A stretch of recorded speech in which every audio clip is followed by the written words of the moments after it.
What's going on, everyone from Overtime Heroics? My name is Dane Podolsky. I'm joined here once again with Damon "The Leech" Jackson. He's set to return on September 17th when he takes on Pat Sabatini. Damon, thank you so much for taking the time. For sure, man. I appreciate it.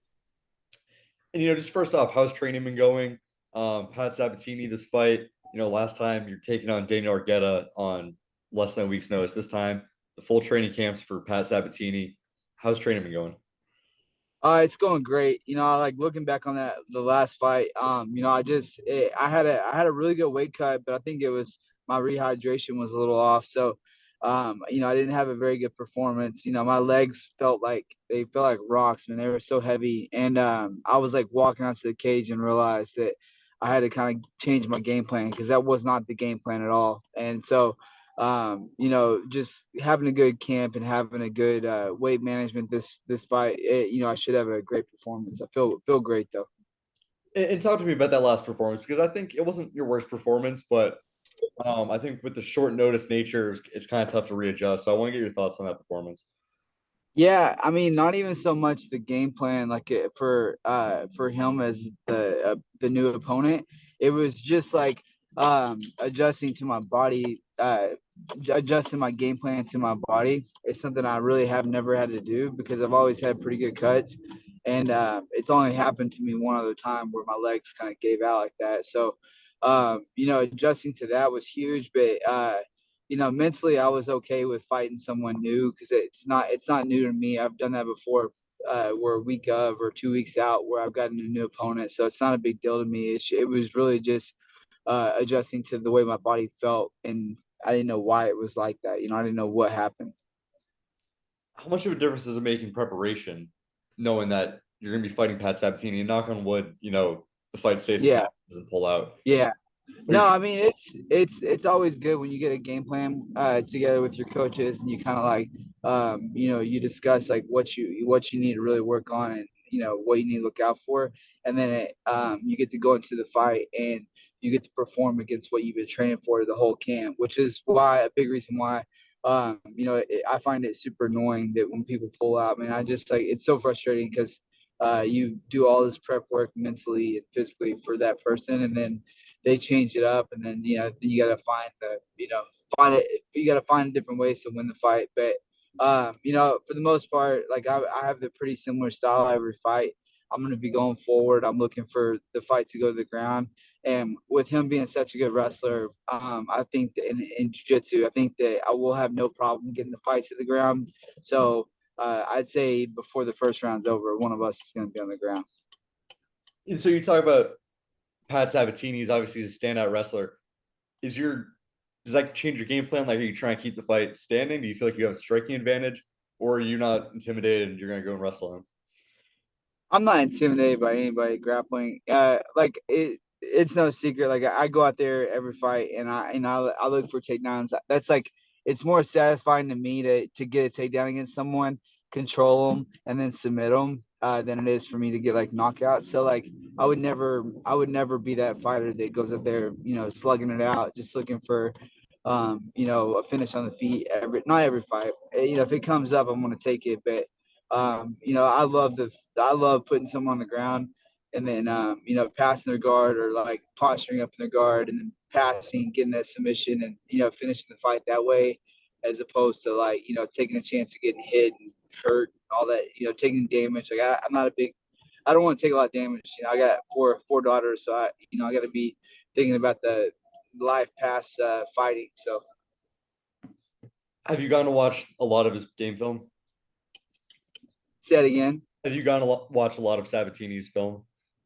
Oh yeah, no, I'm a big fight nerd. I've been watching him for a while, but I love watching all the fights, and I like to kind of go through and see where people have changed and what they've added in or taken out, whatever.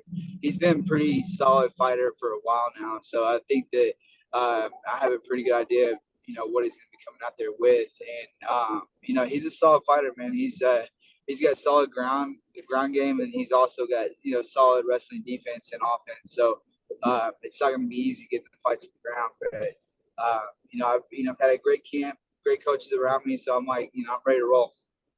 And you're back at the UFC Apex for that one. Is this starting to feel Yeah, like home for you as a fighter?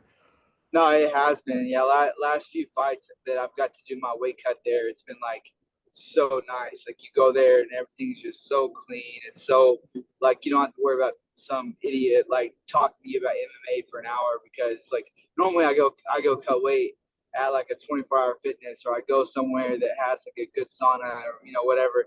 And so I go do that and the whole time they're like, "Oh, you're in the UFC. Oh, when are you fighting? Or who are you fighting? How do you cut that much weight?" And they like, quiz you out. And I don't really mind answering questions, but when I'm doing my weight cut, it's like that's the last thing I want to be doing. So fighting at the Apex is pretty damn cool because they have, the PIs right there. So you just go from the hotel to the PI back and forth, and then and if you have to use the in the room sauna, those things are pretty cool too. Like the ones that you just sit in, it's really not bad. I've done two full weight cuts with those because during COVID, that was all we have, and then they opened the PI up. It's pretty cool. But I love COVID there. Are you trying to fight in front of fans again? Oh man, I would love to. Yeah. So I'm going to corner. I'll leave tomorrow for.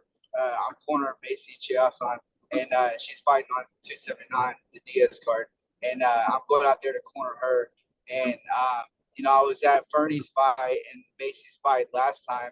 Whenever it was the night that Chandler knocked out Ferguson, and I was at those fights and just seeing the different energy from the crowd and from the people either booing or cheering, whatever. It's like it's cool to be around it. So I would love to get in front of some fans. So hopefully I go out there and put it on Pat, and then go on to my next fight. It'll be with the crowd. Are you hoping to fight in Texas? Is that the ideal? Yeah, man, that'd be cool. I mean, Dallas would be awesome. Texas, it would be cool. Either way. Oklahoma, anything in the central U.S. would be awesome. But like honestly, at this point, I'm just like whatever fights they give me, I just want to be going up in rank on the fights. So I know that Pat Sabatini, he might be a little bit higher than me on the rankings, but he's a tough fighter because he's on a 4-fight win streak. So this is a big test for both of us and for the division because whoever wins this fight is going to get a top 15 matchup next. So, my game plan is just to go in there and fight as well as I know I can. And I have had a great camp so far and great weight management so far. So, as long as things go as planned, like I'll have a good cut and a good fight and I'll be ready to roll. And so I want to ask about some of your teammates at Fortis. You talked about Macy Chiasson. First off, Yeah. give me your thoughts. That's going to be a great matchup. She's fighting Irina Aldana at 279. Yeah. What Yeah. are your thoughts on that I fight? mean, yeah, Arena's tough, man. Like she's like that. I don't even know. I'm trying to think of what God to compare it to. Like she just doesn't care, man. She'll slug it out. She does pretty good on takedown defense, which is kind of what I've been helping Macy on for a while. Is her jujitsu in wrestling. So it's gonna be a tough fight no matter what, on the feet or on the ground. Macy's got better jiu-jitsu and better wrestling than her, and I see her winning the fight there. But yeah, it's gonna be a tough fight for sure. I think it'll go. I think it might go all 3 rounds. It's gonna be a tough one for sure. Like to get a sub locked up on her, it's gonna be tight. So, we're gaming for 3 hard rounds, and we're gaming for her coming forward like she always does. Man, just keeps her feet heavy and throws hard. Yeah, and give me your thoughts on her because I think Macy Chiasson for me is one of those people who's severely overlooked in that division. She won the Ultimate Fighter Yeah, and has kind of yeah. been in the top 15, but it's kind of hasn't been able to get that one win to get her like right into title contention. If she beats Irina Aldana, she's right in that title picture. I think so. I mean, you look at the list of girls she's fought, Arena's fought, and like if she gets a win over her or if she gets a finish over her, I think that there's no reason why you can't throw her name in there. I know how well rounded she is. I know uh, how big she is for the weight class and how hard she's working. So, I think that after this fight, she'll have no problem getting that title shot. Mhm. And last time I interviewed you, we talked about Jeff Neal. Since then, Jeff Neal had probably the best Yeah, performance of his career. First guy to knock out Vicente yeah. Luque. What was it like for you watching that fight? Oh man, it's so cool because like we always see each other in practice, and like you see guys that are like they do so good in the room, and then they go out and fight, and they don't have their best fight.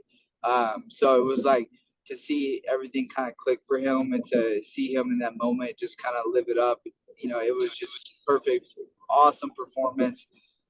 Coach got to talk to him a little bit and got him all amped up. I actually just sent him a clip, him and Coach a clip of the round right before he knocked him out, and it's pretty awesome to see him go out there and listen to exactly what he was working on during the camp.